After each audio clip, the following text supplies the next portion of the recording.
Well, I did just ask Hugh McCluggage and Jared Berry who they'd like to see the club take with pick 1.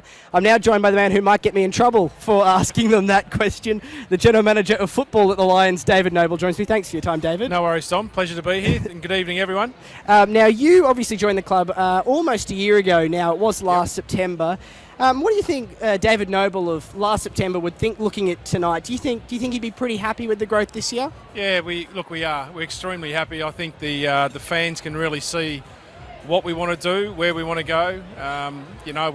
We'd like to think that we're in a hurry to get there, but there's a process in place. But I think the first steps that we've taken this year to bring everyone on the journey has been a really great start for us as a footy club moving forward into next year.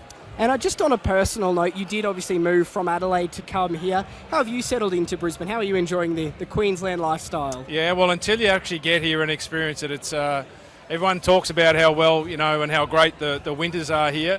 My wife and my daughter have just moved up here not long ago, and we bought a property a little bit out of the city. So, yeah, we're enjoying the lifestyle, and Brisbane as a whole has been great.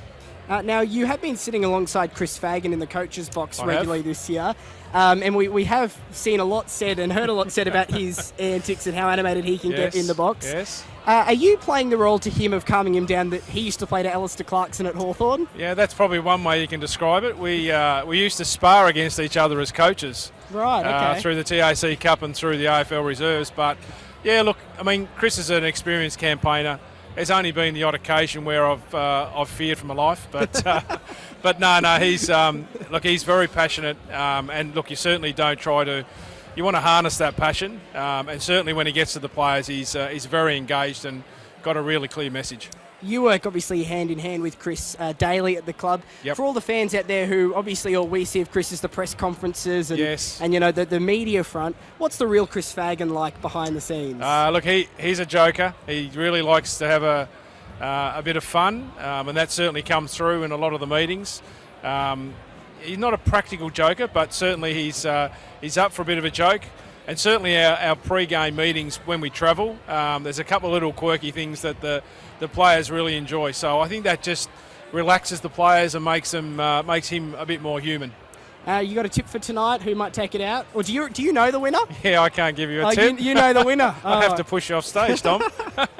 Well, in that case, I might ask you instead. We did just see Cedric Cox's first goal awarded the Vero fan moment of the year.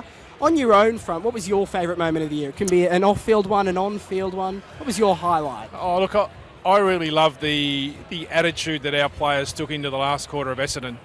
That post sort of game, the 2 or 3 minutes when they come down and sing the song, and I think the belief that you can start to see not only our players but our fans as you come off the ground. What we're starting to deliver.